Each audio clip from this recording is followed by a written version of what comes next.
All right, we're here at my outdoor worm bin and we just got done harvesting and we put some of the big pieces back in.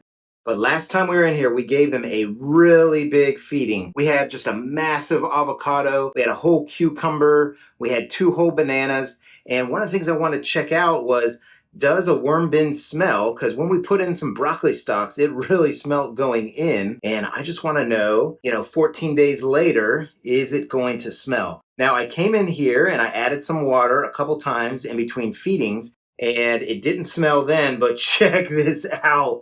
Look right there. Oh my gosh, right where the banana is and avocado, there are just hundreds of worms. Let's go ahead and dig in. And the other thing was, I want to know if there was going to be a big temperature increase, and there really wasn't. I came in here about 5 days after we put it in, and I didn't feel any temperature spike. Now, we had some cold weather, and oh, look at this. Oh my gosh, all around that banana.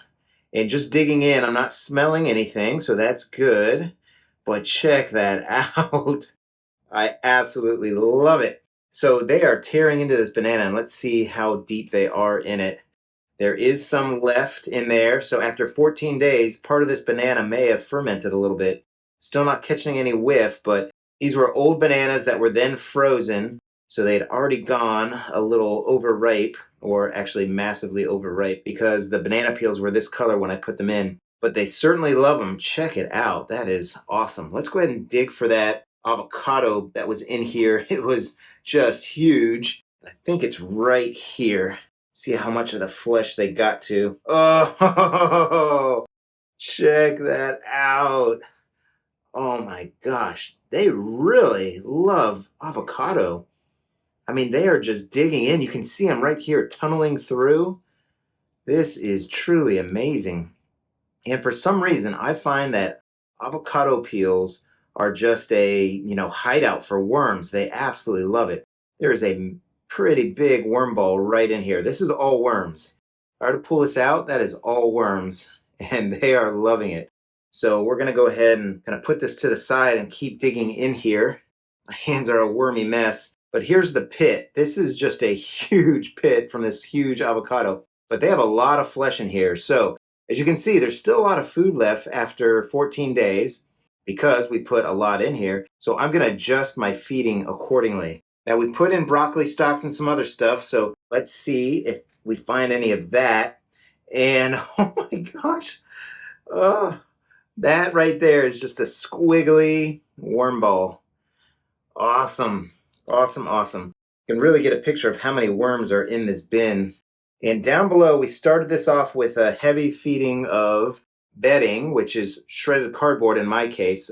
I've got an awesome 12-sheet cross-cut micro shredder that just obliterates boxes. And look at that, all in here. All the juices just kind of drip down, I'm sure, into these shreds, so they are all over it. Let's go ahead and dig in some more, but yeah, I'm not finding any of those broccoli stalks, so they really like those broccoli stalks. I think this is the same banana we peeled open. Let's see if we can find the other one. It was somewhere around here. But just very impressive, very impressive. Here's the pumpkin stalk. I think they are getting to it, or, at least kind of muddy castings is getting in between it, and they're kind of hiding in it that way. I'm not sure how much they're getting into it. One of these times I'll break it open. But let me go ahead and dig around, see if we can find anything else interesting, and then we'll start in with our feeding. Right here, as I say that, here's more of the avocado. Just a great way to feed your worms, especially when you have as many worms as I have in here. I estimate I have somewhere around 4,000, so big feedings for big amount of worms. All right, here's that other banana. Again, same thing. They are getting into it and devouring it, but it seems to me that they went for some of the other food that we had first. Oh, check that out. Oh, bunch of fat ones right there.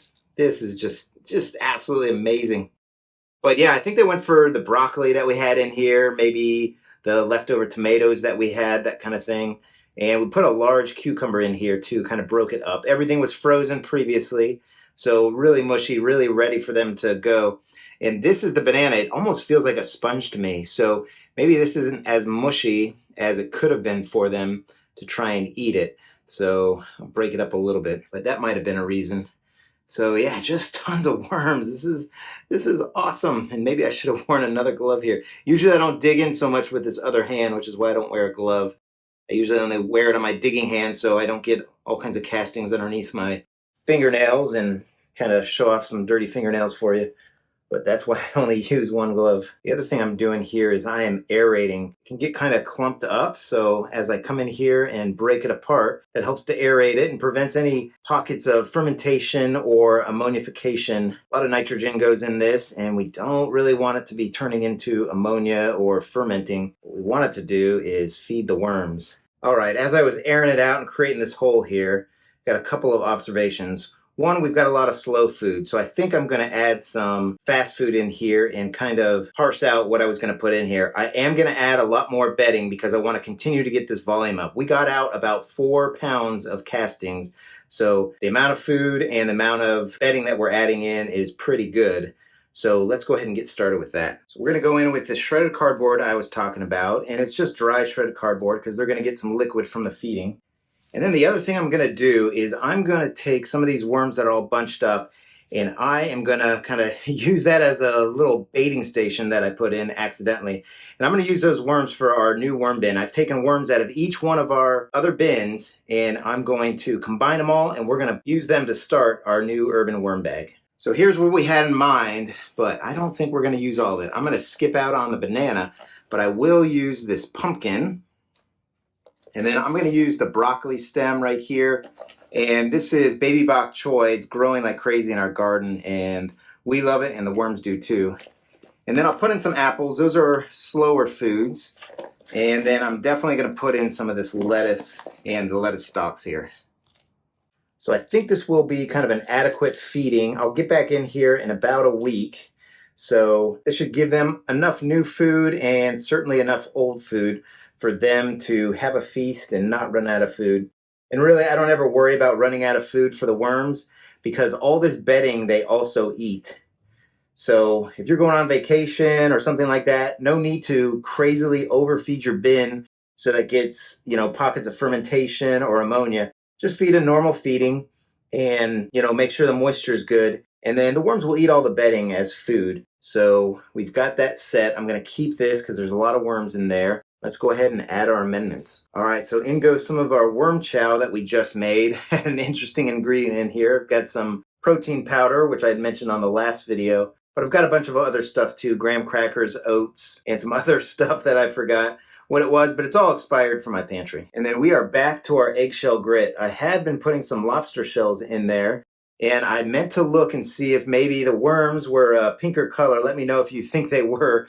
I had a commenter ask about that, wondering if using crustacean shells might add some color to them. So we'll check next time and in the other bin that we used it in. And then finally, we'll go in with some shredded, well, I guess it's shredded, but ground coffee grounds and tea grounds spent from our morning coffee. It's just another food source for them. So let's go ahead and add a little bit more cardboard right here, and then we'll bury it up.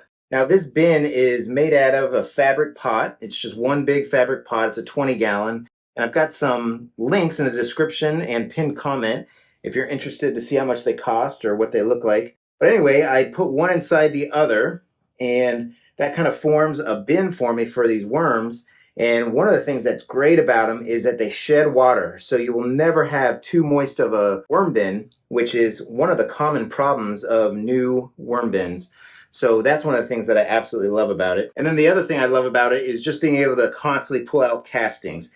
After you get this thing up and running, about 3 months in, you can start harvesting, and it just produces so many castings. All right, so I'm going to put some more shredded cardboard on top, and then I'm also going to add some water to the top, and then we'll take these and add them to the rest of the worms that we're going to put in our new worm bag. So I hope you're all having a great day. I hope your worm bins are doing really well. So happy vermicomposting, everybody. Take care now.